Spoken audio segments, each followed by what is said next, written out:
Welcome to the Irish Farmers Journal weekly podcast. Hello, I'm Hannah Quinn Mulligan, news correspondent with the Irish Farmers Journal. Coming up on this week's podcast. The volume is not there. They're having to travel further and further for it. We were involved in trying to put a straw deal together, and the reality is even that the value of that straw was doubled. We couldn't supply it. It's just not there. One of the most important and usually common types of winter bedding and fodder, straw, is in short supply. Well, agricultural land that is not productive there should be a cost in that. And then there's what I would call a farm hoarder who's hoarding the land in order to pass it on.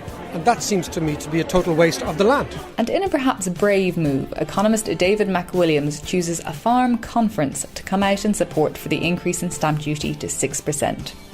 Plus, we'll hear how agribusiness Countrycrest has stood the test of time, and over 400 people, including myself, turned up in the Burren last Sunday to herd cattle to their winter grazing. But first, did you know that out of 53 members on the IFA Executive Council, only one is a woman? The issue of female representation was discussed with some passion at the annual Women in Agriculture Conference last week in County Carlow, with all farm organisations highlighted for their failure to encourage women to stand for positions. Joan Fitzpatrick was part of the conference and involved with the IFA for over 20 years. I asked her if she thought the IFA had improved in relation to women since her time in office. No, I don't think it's changed because, in 2010 you had 4 women on National Council. You now have 1 woman on National Council. So, that's actually regression. That's not progression.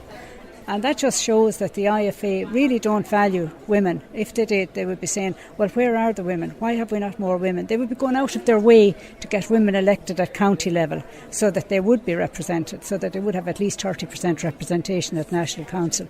But they haven't done that. So when they do that, I'll cheer for them. I'll say, well done, and I will compliment them. Joe Healy, in the middle of the conference, was put under pressure by Matt Dempsey, the chair of the panel discussion, and he did say that they were implementing a procedure, if you like, to try and get more women involved. Would you put any weight behind that, or do you want to wait to see the results? I'm very disappointed with that, because what he said was he was setting up another committee. Another committee to do what? To tell us that we need more women representation in the IFA?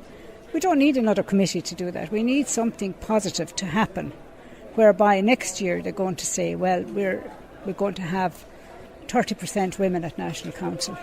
I would believe it then when I'll see it.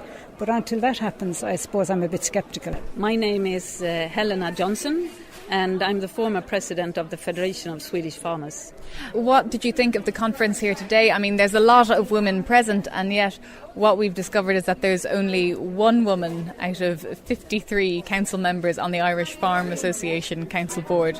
So what did you feel about that in 2017?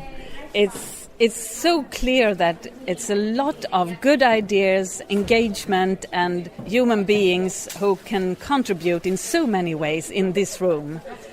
And they strongly feel that they can't do that. They don't get the same chance as men do. And I think that's a big loss for them and a big loss for the organisation. What percentage of women do you have in Sweden at the moment in the farm organisation? Member-like, it's 40-60. When it comes to elected posts, 30-70. It's still better than here. And what do women bring to the table then? They also traditionally have more responsibility for family, but they are extremely good at consumer questions, environmental questions, economics, and you can really get so much more out of a board with both men and women. David McWilliams, he was saying that the elite and in the elite in the society is thinking too much alike, and I totally agree with him. And bringing more women into the room is very good for having a more broader perspective. So what do you think farm organisations, because it's not just the IFA, it's other farm organisations in Ireland as well that don't have any female representation, what can they do to get more women on board? At this stage, I say it's a leadership question. the leaders of the organisation, they can't just say they want more women. They have to do something. I don't think you should put up quotas, but I think you should have a clear target that you want more women, and you should specify it in percentage or in numbers and put a year so you really can follow your target and get it done. It's how you do everything else. You put up a target, you work for it, and you see if you can nail it. We hope that you're enjoying this Irish Farmers Journal podcast. Find out more at farmersjournal.ie. At this time of year, tillage farmers are starting to look ahead and plant their winter crops. But on the minds of many farmers is the effect that this year's bad weather has had on a tightening straw supply. Our correspondent Pat O'Toole went to the IFA tillage meeting in Enniscorthy and spoke to Tom Short and Philip Rochford. Tom, I'll start with you. How have you been getting on?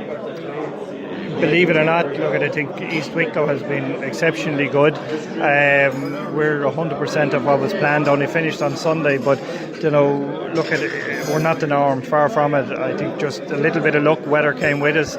We got land tilled and moved on, so no, we would certainly not be the norm from what I'm hearing, but 100% of it done. How about yourself, Philip? What has happened, I think, in the last week or so, since the weather dried up a little bit, a lot of winter barley that had been planned for sowing has been brought back to the store, and lads are planting at the moment winter wheat, and probably some oats is going in instead. So that's the big difference, and fairly well up. Another couple of days, and I'd say most of it will be sown that we're trying to get sowed. Lucky to have got these last few days, really, even though there's very little drying. At least it's not raining, which is a change. And you're down in, I suppose, in the part of the country that's usually the last to see the straw sheds empty, down in South Wexford. Often there isn't a bale sold in your area until after Christmas. Is there anything left down there? I'd say there are, lads, with some, but I believe there is a fairly strong demand, all right. I haven't heard... I've very little for sale myself, but nobody has asked me for any yet, but it's going up in value, I understand. Anyway, I've heard of €50 being paid for the 8x4x4 of barley straw, which is an incredible price. I remember last year I got 30 and I thought I was doing very well, 35 maybe. So I wonder, is it as scarce as people are actually making out to be? Maybe it is, but is there a bit of panic buying going on? Sometimes you hear these great prices, and then a couple of months later there's still no great demand for it. Well, it hasn't been as strong as you might otherwise think it's going to be. We're certainly aware that there's very high prices being asked for. What we're not as sure of at this point is whether those prices are being met or not. I think, in fairness, from what I can see, the volume is just not there. I know you were asking, are the sheds being emptied? The sheds in East Wicklow never filled. It just, demand was so strong, particularly from the northern buyers, that it was stripped out of the fields. It's hard because the barley acreage was smaller, the bean acreage was greater. It was harder got, so any straw that was baled was moved very, very, very quickly. But is it fair to say that ye as tillage farmers, and most tillage farmers in the same boat, the vast majority of straw is sold to regulars at fairly standard prices year to year? I would say so. Yeah. Oh, without a doubt. Look, you cannot, if a guy is coming year on year to you, you can't poll him just in a year of shortage. Those guys will be back next year. But the new buyers coming in, simply look at the volume is not there. They're having to travel further and further for it. We were involved in trying to put a straw deal together, and the reality is, even though the value of that straw was doubled, we couldn't supply it. It's just not there, simple as, I think. Tom Short and Philip Rochford there, and farmers and suppliers have actually become so desperate for straw this year that it's reportedly being imported from Spain. A story you can read more about in this week's paper. You're listening to the Irish Farmers Journal podcast. How does a business survive the test of time? Our correspondent Patrick Donohoe was at the Macra Feirme annual conference and spoke to Michael Hoey of Countrycrest about the longevity of the agri-food business. I think business is very much like a game of snakes and ladders. that you get on so far, and sometimes that snake can be there and you go right back down again. But it's about picking yourself up and getting going again. And I don't mean to be glib about it. Like, you've built a phenomenal farm and a phenomenal business, but the challenges have been incredible. Right the way through from what you're saying about working with fives, from enormous interest rates of 28% in the early 90s. The resolve to keep going. Where does it come from? I think you have to have resilience. If you look at most businesses that get themselves up or pull themselves up by the fingernails, you have to have resilience. And every time that something comes at you, you know you're better than that problem. And it's about the ability to think out that crisis and get through it and get on the road again. And you have seen them most recently, horse meat, and before that, it's these are things that could knock many businesses and have knocked businesses. Is it the people that you employ? Is it the culture that you create? What is that one kind of nugget that you think? It's down to the team of people that you have, and the ability to put things out on the table and dissect the problem that you have in front of you. There's no use preempting problems. It's about when you get to that problem, how you actually address it and how you get through it. Like, for instance, Brexit is there at the moment. Everybody is preempting how and what they're going to do with it, and you're listening to all sorts of experts. But in reality, none of us know what it's going to entail. It's about assessing the problem as you get to it and how you get over it then. And that leads us on nicely to Brexit. What shape or any do you think, and as you say, nobody's an expert, there's a lot of people kind of pretending to be experts, but how do you think it'll impact on your trade? I think it's going to impact on everybody. We'd be foolish to think that it's not. But there's also going to be opportunities in there, and it's about the ability to seek out those opportunities as they're coming. It could be import substitution, it could be many other things. And I don't think the British people are going to go to buy low quality, cheap produce. They're the most discerning in the world.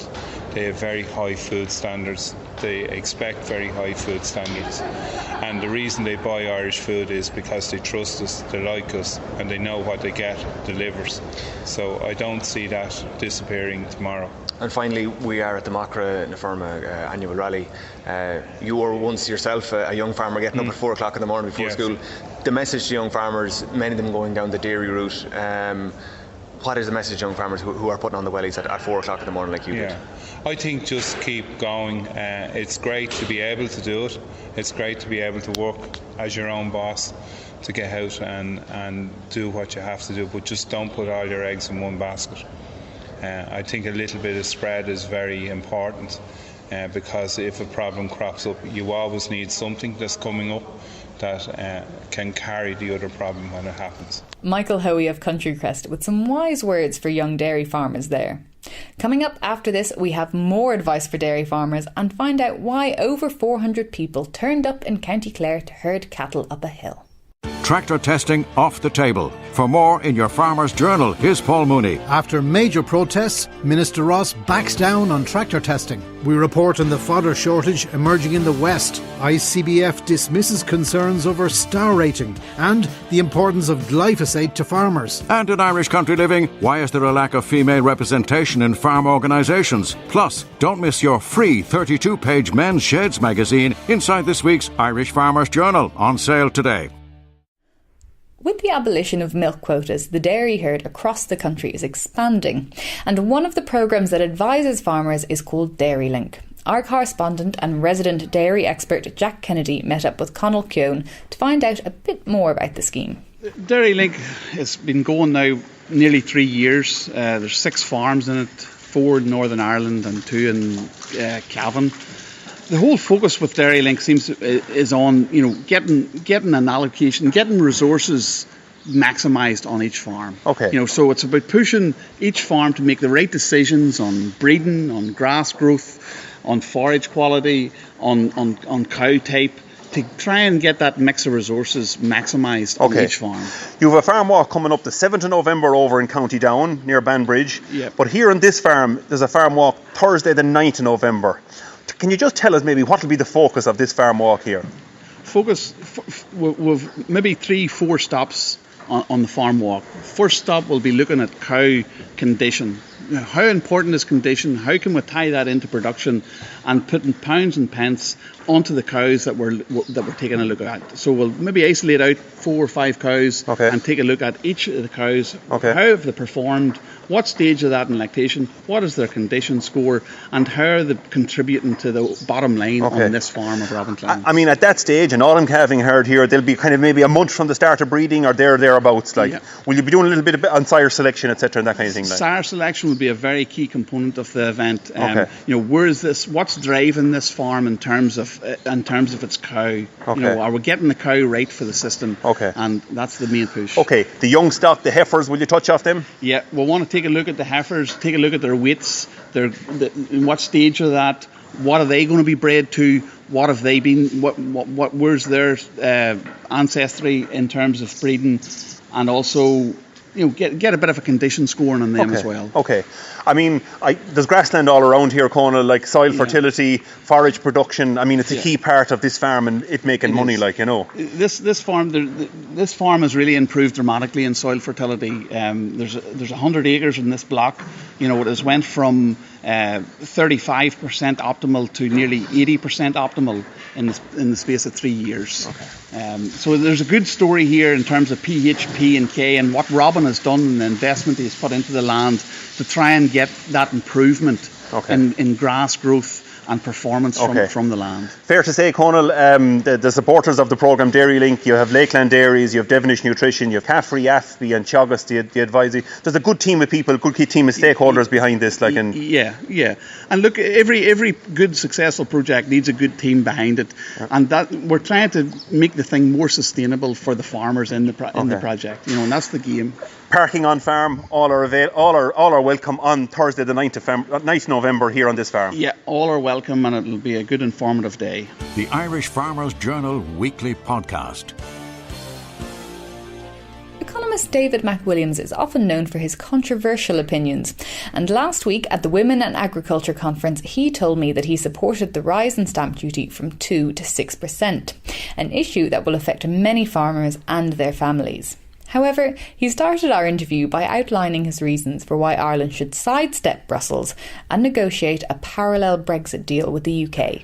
Ireland has much, much more at stake in Brexit than anyone else, than possibly even Britain, if you look at it in a very unusual way, because we remain in the club, but the ramifications of a bad Brexit for us are much worse, because at least the Brits voted for this and can feel, well, we've gone off on our own and this is national destiny. We, on the other hand, are ceding our negotiation stance to Brussels, which sometimes works, but in the context of this will not work. Because if Brussels moves to punish Britain, it'll punish Ireland. And consequently, we have got to try and figure out how best to negotiate. So I believe that we should have a separate parallel discussion with Britain under the auspices of the Good Friday Agreement, for example, because we've far too much at stake. And we should veto any Brexit deal that unambiguously affects Ireland worse than anyone else. Because the notion that we've the same interests in this game as the Czech Republic or Slovenia is bonkers. And yet that's the position we're taking. You mentioned there about the border, and the point is that we do have a border with the UK. We're the only ones in the EU who do. And I'm not sure, you probably are aware of the leaked memo from Juncker proposing an all-island agriculture industry in Ireland. And I'm wondering, you touched upon your Protestant other half there as well, so you know where the DUP would lie on that situation. So do you think that could be possible, or what? The Crown. Maybe they're more loyal to the half crown than the Crown. I think it is possible. I think that the EU will push for some all-Ireland solution. The DUP will push back against that.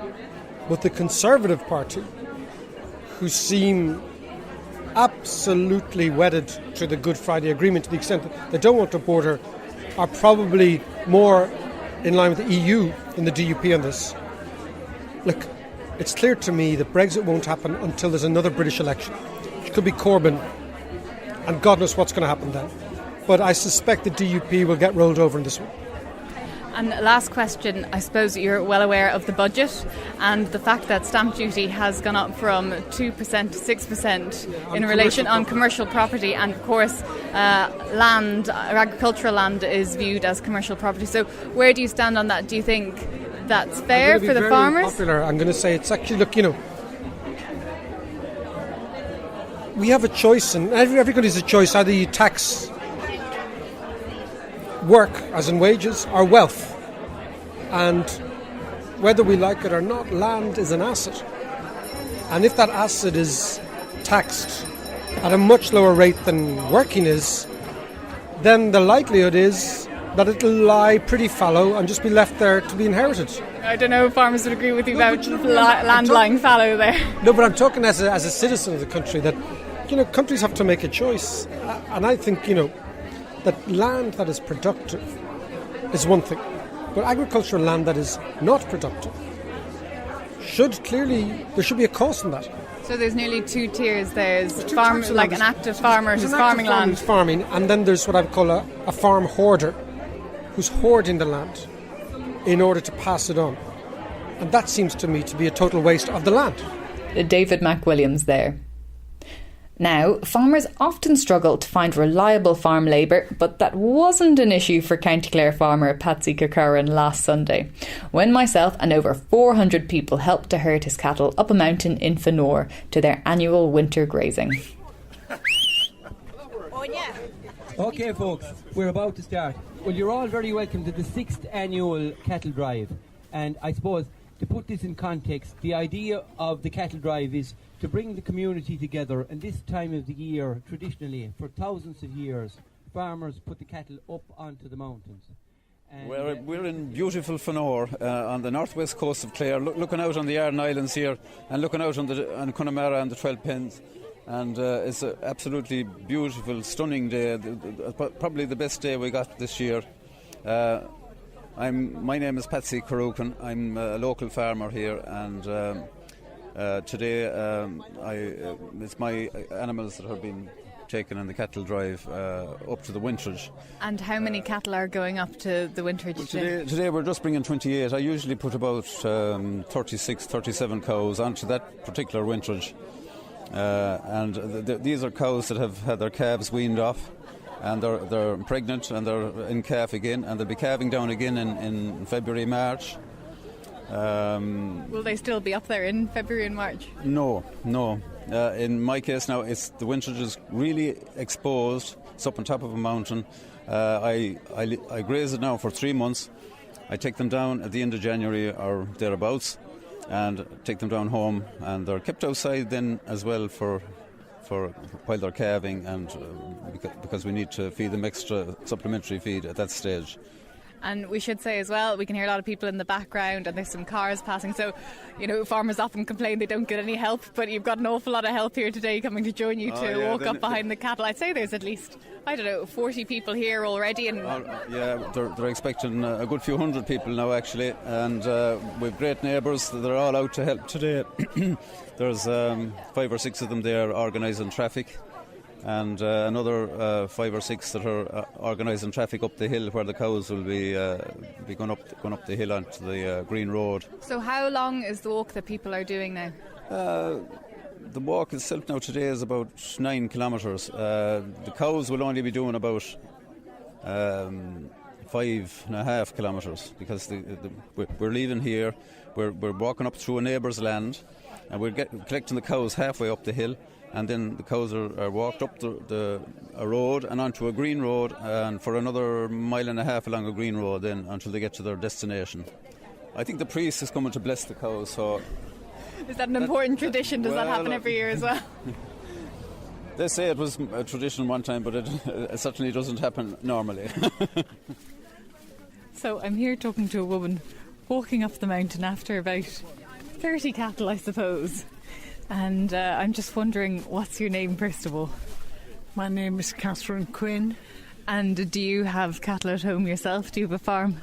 I do. I have pedigree Hereford cattle, so I think they would love this this land here. I only wish we could transport them here for the winter. It would suit them very well, I imagine. So what have you thought of the cattle here? We've seen quite a few that we've been passing and yes, we've passed some. They look amazing. They look absolutely amazing. Very easy question. What's your name? Jerry McCormack. And whereabouts are you from, Jerry? I'm from Tipperary, man living in Limerick. Okay. And you're pointing out some parts of the geography there. So where are we now? They're the three Aran Islands there. Inisheer, Inishman and Inishmore. And just swing around to the other side then and you can see the 12 pens of Connemara clearly there with the cloud on top of them. And all to the far side of Connemara there, Earl's Bay out near Ballyconneely.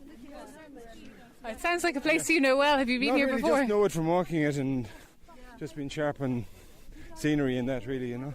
Are you enjoying the walk here today? Have you done it before? I've done it before, yeah. With this group last year, it was in Corrifin and done it, yeah. But getting to the top of the hill now, it's we'll keep most enjoyable, you know. It'll be worth it when we get back down. If we all gather around here, Patrick, would you say a few words about winter? I'm thinking of going for election next. The other aspect to this too, I was telling people on the way up, this is all an archaeological complex. And if you'll notice there where some of the cows are going, that one with the white head, they're really old field boundaries. They were surveyed here back some years ago and they were found to be between 5,000 and 6,000 years old. So there was a farming system here with field boundaries and everything, the same as the KJ fields. My name is Brendan Dunford and I work here as manager of the Burn programme, and also I work with the Burn Bureau Trust, a local charity in the Burn. And we're at the top of the mountain now. We can see the cows are safely in the winterage for the rest of the year, or until February at least, until they calve. So what brought so many people today? I think we had easily over 200 people here. I would say there was at least probably 400 or 500, and all sorts of people from the department down to people working with nature conservation, local farmers, farm advisors and other members of the community. So what brought us all here today is a celebration of farming, because we in the Burn feel that farming sometimes is presented as just being about, food production, and that's it. But in our experience in the Burn, farming is much more than that. Farming is about heritage, it's about culture, it's about community. So in the Burn, for instance, the farming systems, they produce good food, but also they produce biodiversity. We wouldn't have the wonderful Burn flora were it not for these cows coming up here every winter, grazing back the dead grasses and opening up the way for the new flora. We wouldn't have any of the archaeology, the wedge tombs, the forts, the walls. They were all built by farmers and they're maintained by farmers to this day. But also farmers, as we can see here in front of us, they protect the water. So rather than having cows dirtying the springs, they built these rainwater harvesters from the sky. They put in beautiful gates which enhance the landscape. So the purpose of this festival is to say to the broader public that farming is a much richer way of life and career than maybe just about food production. And farmers produce more than just food. They produce something that society really values, and that's become very, very rare now. Well, we started at O'Donoghue's pub and we're at the top of the mountain, so we're heading back to O'Donoghue's pub now. Is that the plan? Yes, the cows are here having their sustenance of the nice Burn flora. We need a bit of sustenance too, so there's stew and pints of Guinness and a few tunes in the pub, and that's where we're heading next. Great, down the hill we go. Down we go. And that's it from this week's podcast. Thanks for listening. I'm Hannah Quinn Mulligan, the producer was Thomas Hubert, and the sound engineer was Ferdia Mooney. Be sure to like or follow the Irish Farmers Journal on Facebook and Twitter to keep up to date with all the latest farming news throughout the week.